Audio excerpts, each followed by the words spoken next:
ভেটকি মাছের পাতুরি বানাতে আমাদের লাগছে ভেটকির ফিলে, সর্ষের তেল, কলাপাতা, লঙ্কার গুঁড়ো, হলুদ গুঁড়ো, নুন, চিনি, টক দই, কাজু বাদাম বাটা, নারকেল কোড়া, কালো আর সাদা সর্ষে মিশিয়ে একসাথে বেটে নেওয়া, আর কাঁচা লঙ্কা।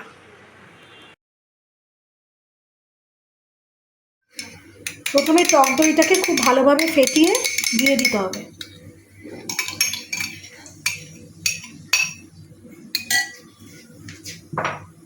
এবার চলে যাবে বেশ খানিকটা সর্ষের তেল।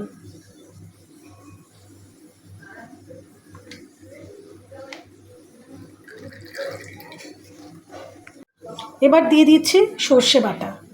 সাদা আর কালো দু রকমের সর্ষে বেটে আমি এখানে দিয়ে দিলাম।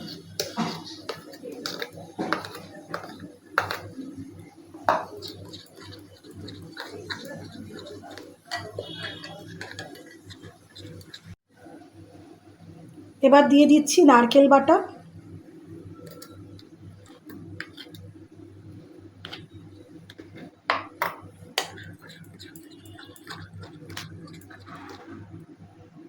তার সাথে দিয়ে দিচ্ছি কাজু বাদাম আর কাঁচা লঙ্কা বাটা।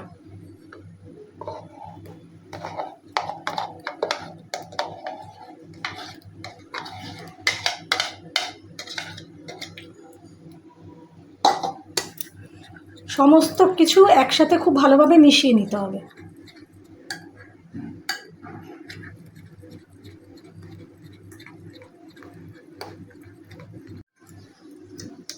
এবার দিয়ে দিচ্ছি আন্দাজ মতো নুন।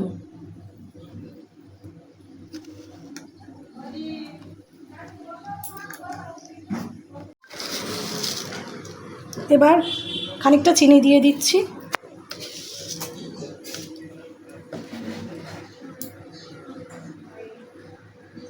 দিয়ে দিচ্ছি 1 চামচ মতো হলুদ গুঁড়ো।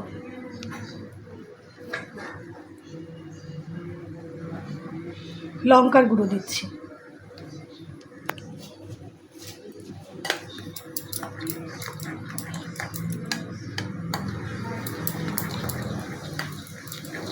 এবার সমস্ত কিছু খুব ভালোভাবে মিশিয়ে নিচ্ছি।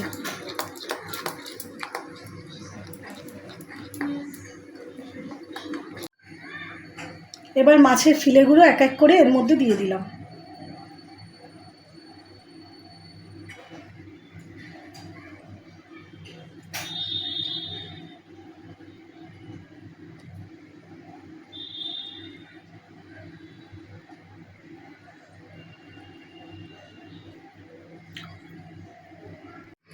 আমি কলা পাতাগুলোকে খুব ভালোভাবে গ্যাসের ওপরে সেঁকে নিচ্ছি, যাতে পাতাগুলো একটু নরম হয়ে যায়।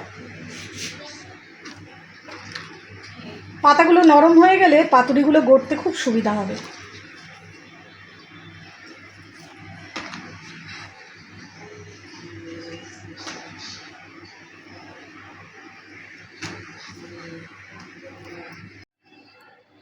এবার এখান থেকে একটা মাছের পিস কলা পাতার উপরে রেখে তাতে একটা কাঁচা লঙ্কা দিলাম আর অল্প সর্ষের তেল দিলাম।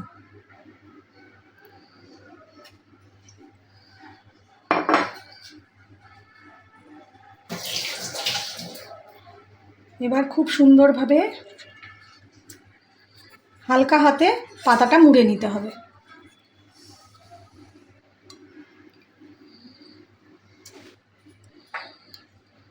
পাতার মধ্যে যাতে পুরো মশলাটা থাকে তাই খুব ভালোভাবে সুতো দিয়ে পাতাটাকে বেঁধে নিলাম।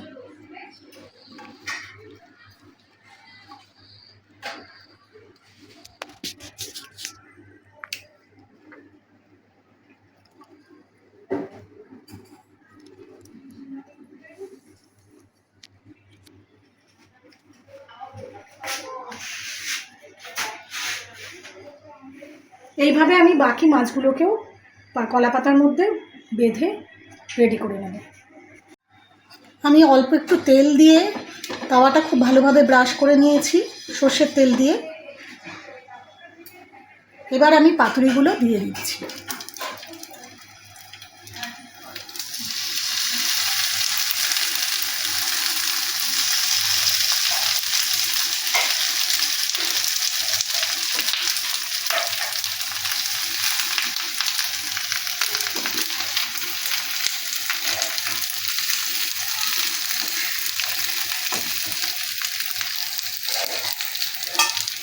কিছুক্ষণের জন্য ঢেকে এটাকে রান্না করতে হবে।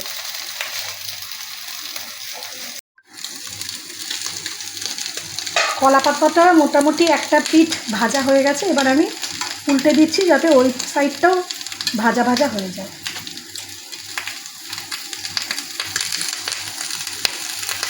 পাতার রঙটা চেঞ্জ হয়ে গেছে, বোঝা যাচ্ছে।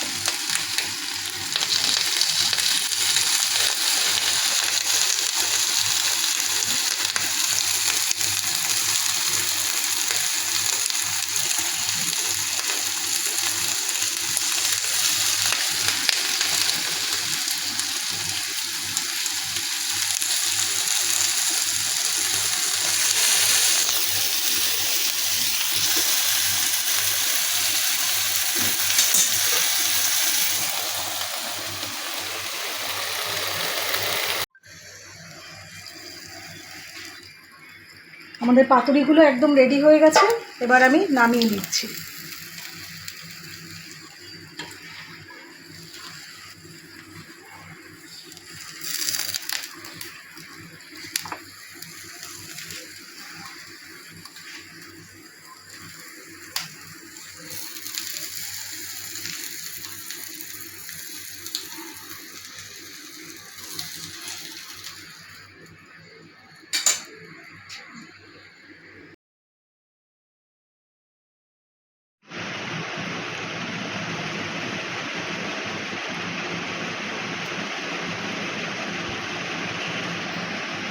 আমাদের পাতুরি একদম পরিবেশনের জন্য রেডি।